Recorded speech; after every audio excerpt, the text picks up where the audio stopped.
Praise the lord. ఈరోజు యెషయా గ్రంథము 43:5 నుంచి చదువుకుందాము. ఐజియా 43:5 నుంచి.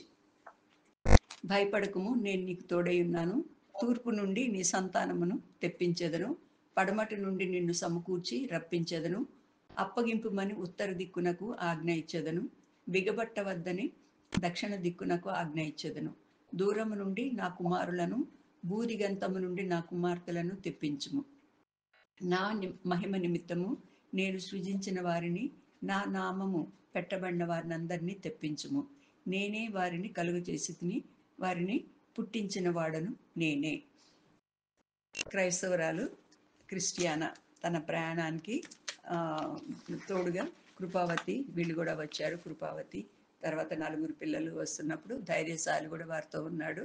వాళ్ళు నానా విధములైన పరిస్థితుల గురించి దాటుకుంటూ వస్తున్నారు. అంతేకాకుండా మొదట్లో క్రైస్తవుడు ఏం పరిస్థితుల్లో వెళ్ళాడో, ఏ అనుభవాల గుండా వెళ్ళాడో అవన్నీ కూడా చూసి, తర్వాత ఆ అనుభవాల్లో అక్కడే ఆగిపోయిన వారిని అడ్డంకి చేసి ఆటంకపరచడానికి ప్రయత్నించిన వాళ్ళకి ఏం జరిగిందో అది కూడా వాళ్ళు అనుభవపూర్వకంగా చూస్తూ వస్తున్నారు. తర్వాత సంగమనకు వచ్చినప్పుడు అక్కడ వివేకి, అక్కడ ఆమె కొన్ని ప్రశ్నలు పిల్లల్ని అడుగుతున్నట్లు మనము చూస్తున్నాము.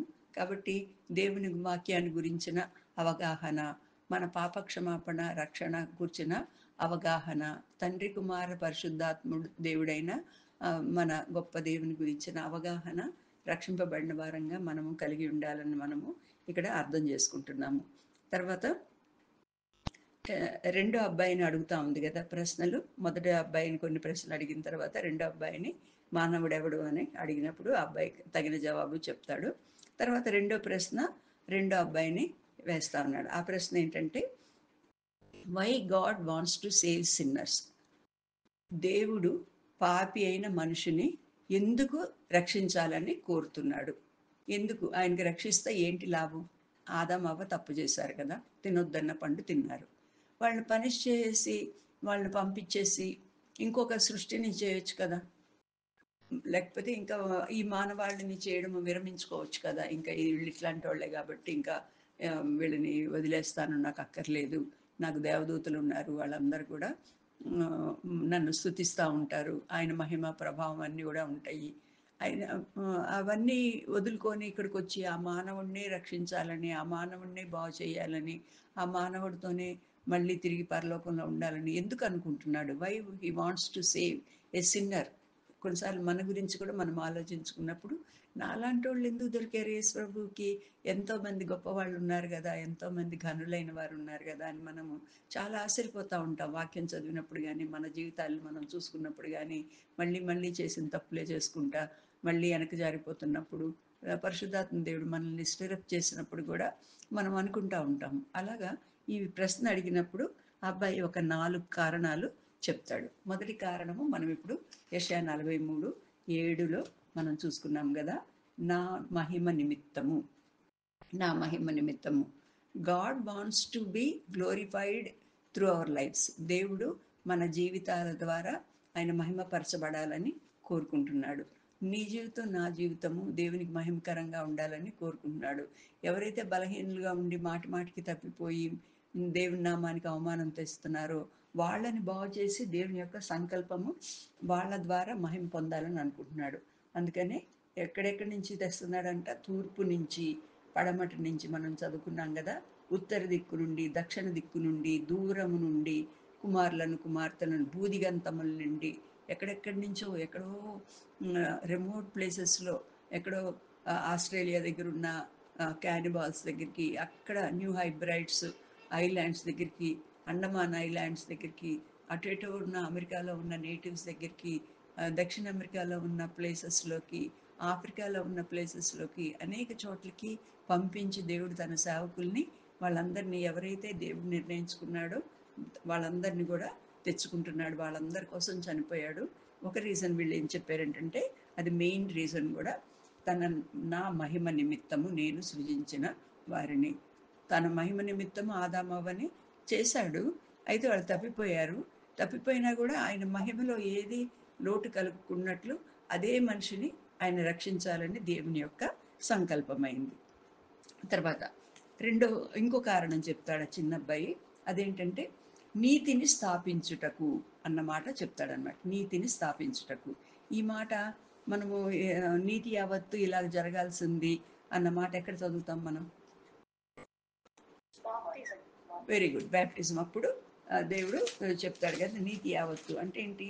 మన రక్షణ పొందటం ఇదంతా కూడా దేవుడు తిరిగి తన నీతిని స్థాపించాలని కోరుకున్నాడు.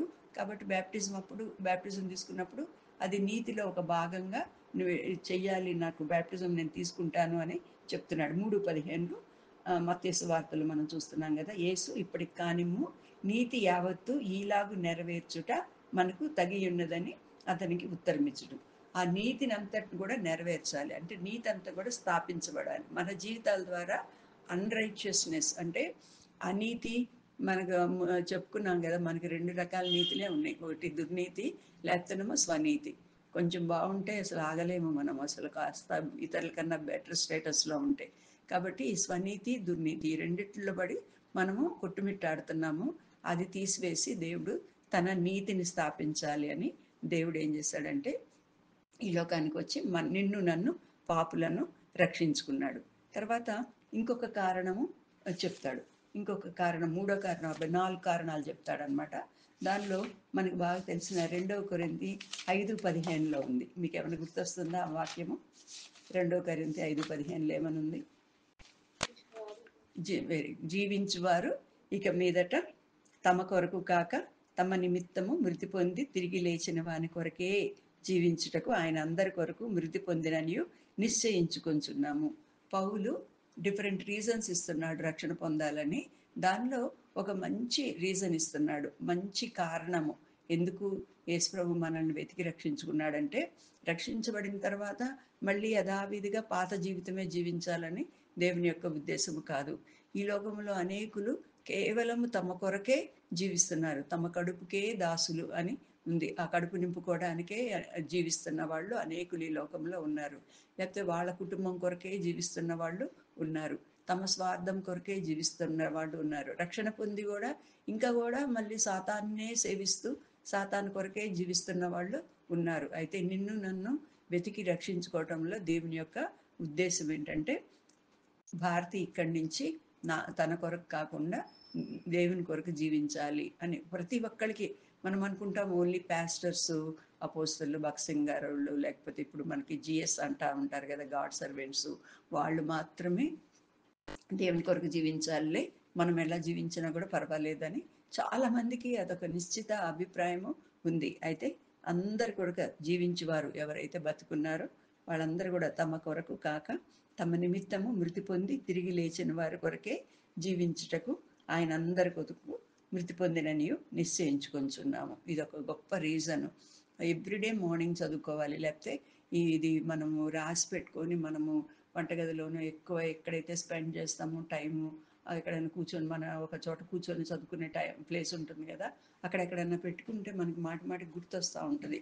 నా కోసం కాదు నేను జీవించాల్సింది, లేకపోతే ఎంతసేపు నా వంటల కోసము, లేకపోతే నా ఉద్యోగం కోసము, లేకపోతే నేను డ్రెస్అప్ అవడానికి, లేకపోతే ఇంకా నా స్వార్థం కొరకు, నా గురించి కాకుండా ఏసై కొరకు నేను జీవించాలన్న సంగతిని మనం మాటి మాటికి జ్ఞాపకం చేసుకోవచ్చు. కాబట్టి మూడో రీజను అది చెప్తాడు. తర్వాత ఇంకొక రీజన్ కూడా చెప్తాడు.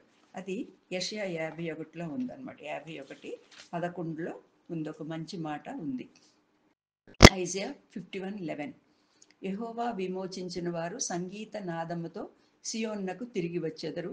నిత్య సంతోషము వారి తలల మీద ఉండును. వారు సంతోషానందము కలవారగుదురు. దుఃఖమును నిట్టూర్పును తొలగిపోవును. మన జీవితాల్లోంచి దుఃఖము నిట్టూర్పు పోవాలి.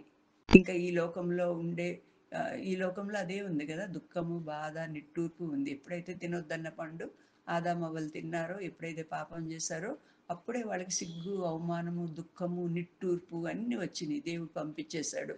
అంతా ఇంకా కష్టముతో ఆ గచ్చ పొదలు, ముళ్ళ పొదలు అన్ని తవ్వుకుంటా పండించుకుంటా ఉండాలి. అలాంటప్పుడు ఈ దుఃఖము, నిట్టూర్పు, మరణం కూడా వచ్చింది. మరణము, భయము ఇవన్నీ కూడా వచ్చినాయి. కాబట్టి వాటిల నుంచి తొలగిపోవాలని. తర్వాత సియోనుకు తిరిగి వచ్చేదరు. వాళ్ళు ఏదైనా తోటలోంచి వాళ్ళు పంపించబడ్డారు అంటే దేవుని ప్రజెన్స్, దేవుని యొక్క సన్నిధిలోంచి తోలివేయబడ్డారు. తిరిగి ఆ ప్రజెన్స్, దేవుని యొక్క సన్నిధి, దేవునితో ఉండే సహవాసం అనుభవించాలని. తర్వాత నిత్య సంతోషము వారి తలల మీద ఉండును. ఆ మాట ఇక్కడ గమనించినట్లయితే వారికి మనకి నిత్యానందం ఇవ్వడానికి, ఎప్పుడు ఉండే సంతోషాన్ని ఇవ్వడానికి, మరణం కానీ, ప్రియులు చనిపోయినప్పుడు కానీ, లేకపోతే వాడు దూరం వెళ్ళిపోయినప్పుడు, లేకపోతే వాడు మనల్ని ప్రేమించినప్పుడు, లేకపోతే ఆ ప్రేమల్లో తేడా వచ్చినప్పుడు ఒక దుఃఖము, ఒక బాధ కలుగుతూ ఉంటుంది. అయితే ఆ నిత్యానందం మళ్ళీ తిరిగి కలిగి ఉండాలని దేవుడు రక్షించుకున్నాడు అన్న విషయాల్ని 4 సంగతులు చెప్తాడనమాట. మొదటగా తన నామ మహిమ కొరకు దేవుడు నన్ను రక్షించాలని సంకల్పించాడు. తర్వాత నీతి గల దేవుడు కాబట్టి తన నీతిని స్థాపించడానికని మనల్ని రక్షించాడు. తర్వాత ఆయన కొరకే జీవించుటకు దేవుడు రక్షించాడు. తర్వాత మానవునికి నిత్యానందం కలగాలని దేవుడు ఈ ఈ మానవుల కొరకు సిలువ మీద చనిపోయాడు. ఈ 4 సంగతుల అబ్బాయి చెప్తాడనమాట. తర్వాత ఈ రెండో ప్రశ్న ఇంకోటి అడుగుతాడు. అదేంటంటే, హూ కెన్ బి సేవ్డ్? ఎవరు రక్షణ పొందగలరు? ఎవరు రక్షణ పొందగలరు అంటే, ఈ లోకంలో అంతమంది ఉన్నారు కదా, అందరి కోసం ప్రభు చనిపోయాడు. అయితే ఈ రక్షణని కొంతమంది, ఒక వెరీ వెరీ లెస్ పర్సంటేజ్ మాత్రమే ఈ రక్షణలోనికి వస్తున్నారు. కాబట్టి ఎవరు రక్షింపబడగలరు అన్నప్పుడు, ఎవరైతే రక్షణ సాధనమును ఒప్పుకొని అవలంబించుతారో వారే రక్షణ పొందుతారు. మనము చాలాసార్లు ఈ లోకం ఏమనుకుంటుందంటే, అందరి కోసం చనిపోయాడు కాబట్టి అందరూ పరలోకానికి వెళ్ళిపోతారు, లేకపోతే దేవుడు ప్రేమ గల్లవాడు కాబట్టి అందరినీ he will take everybody in to heaven. కొందరిని ఎలా వదిలేస్తాడు? అలా వదిలేయడు. అందరి కోసం చనిపోయాడు కదా, ప్రేమ గల్లవాడు కదా అనుకుంటాం. కానీ ఇక్కడ ఇవ్వబడిన జవాబు ఏంటంటే, ఎవరైతే అంగీకరిస్తారో. అందుకని కొన్ని వాక్యాలు పాయింటెడ్గా ఇవ్వబడినాయి అనమాట. ఎట్లాగ ఇవ్వబడినాయి? యోహాను 1:12 ఏమని ఇవ్వబడింది?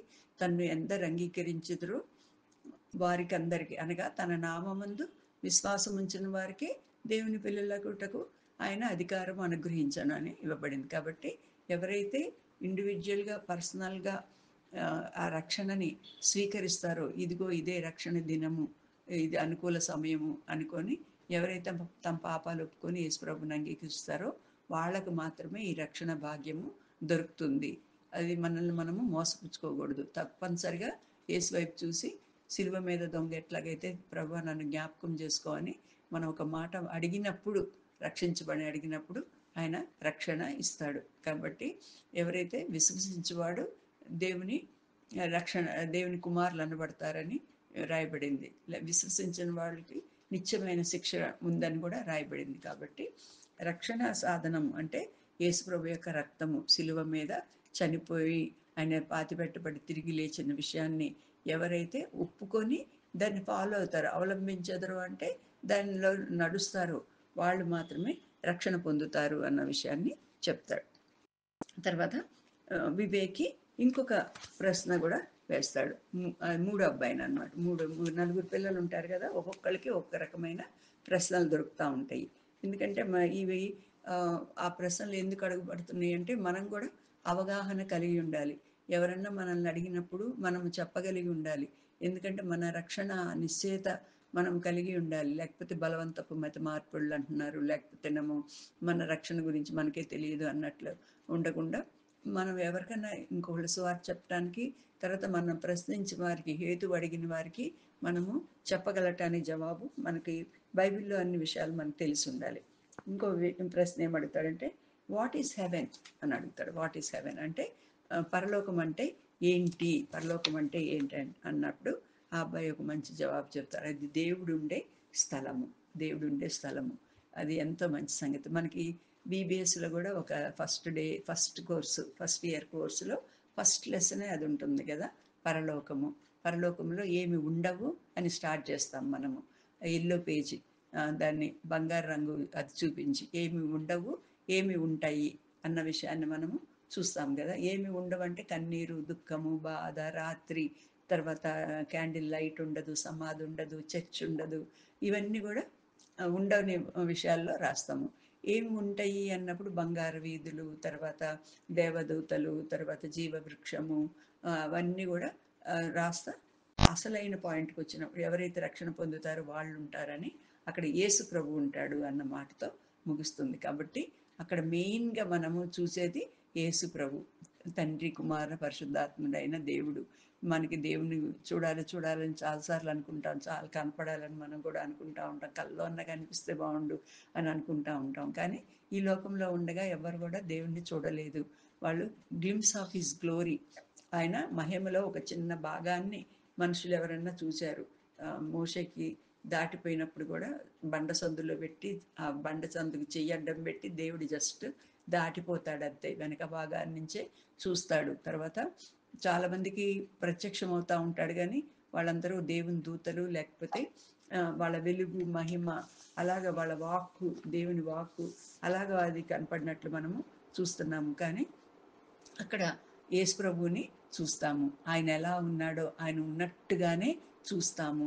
అక్కడ ఆయన్ని పోలి ఉంటాము అన్న విషయాన్ని రాయబడింది. కాబట్టి అక్కడికి వెళ్ళగానే మనము దేవుణ్ణి చూస్తాం. మనం పరలోకంకి వెళ్ళిన తర్వాత చాలామంది ఏమనుకుంటారంటే, మన చనిపోయిన ప్రియుల్ని ఫస్ట్ చూడాలి, ఫస్ట్ చూడాలి, వాళ్ళ ఎంత కాలమైంది వాళ్ళని చూసి అని అనుకుంటా ఉంటారు. ఆ మాటలతో ఆదరణ పొందుతూ ఉంటారు. అదంతా కరెక్టే. కానీ అప్పటికి వెళ్ళిన తర్వాత మనకి ఒకటే ఒక్క కోరికే ఉంటుంది. నా కొరకు ప్రాణం పెట్టిన ఆ ప్రభువుని చూడాలి. ఒక స్టోరీ చదువుతాం కదా, the boy in the barrel అని. ఆ స్టోరీలో ఆ బాయ్ కూడా ఆ బ్యారెల్లో, బ్యారెల్ అంటే ఒక చిన్న పీపాలో పడుకుంటాడు, తల్లిదండ్రులు లేని పిల్లవాడు. అయితే తర్వాత అబ్బాయి రక్షణ పొందుతాడు. రక్షణ పొందిన తర్వాత పరలోకానికి వెళ్తాడు. పరలోకానికి వెళ్ళినప్పుడు ఆయనకు ఒక మంచి కిరీటం ఇవ్వబడుతుంది. ఆ కిరీటం మీద నక్షత్రాలు ఉంటాయి. ఆ నక్షత్రాలు ఆ అబ్బాయి ద్వారా రక్షణ పొందిన వారిని సూచిస్తూ ఉంటాయి. అయితే ఆ నక్షత్రాల కన్నా మించి ఆయన అబ్బాయి వెనక్కి తిరిగి చూసినప్పుడు యేసు ప్రభు, the polar star, the morning star అనే యేసు ప్రభుని చూసినప్పుడు అబ్బాయి దుఃఖం అంతా కూడా పోతుంది. యేసు ప్రభు దగ్గర ఆయన్ని ఆయన కౌగులించుకొని ఆయన ఆయన దగ్గరగా ఉండి, ఆయన హృదయానికి దగ్గరగా ఆయన రొమ్మున అనుకొని అబ్బాయి సంతోషపడతాడు. కాబట్టి యేసు ప్రభువుని చూస్తాం. అందుకని మనకి మంచి మంచి పాటలు కూడా రాస్తారు కదా. ప్రియ యేసు రాజు నిన్నే చూచిన చాలు అనే పాట ఉంటుంది. సిలువ ఆయన నా కోసం, మన కోసం చనిపోయి తిరిగి లేచిన ఆయన చూస్తాము. నిజమైన దేవుని సన్నిధిని అనుభవిస్తాము. ఈ నిరీక్షణతో, దేవుని గురించిన అవగాహనతో మనము ఈ జీవిత యాత్రని సాగించినట్లు ప్రభు మనకి సహాయం చేయను గాక.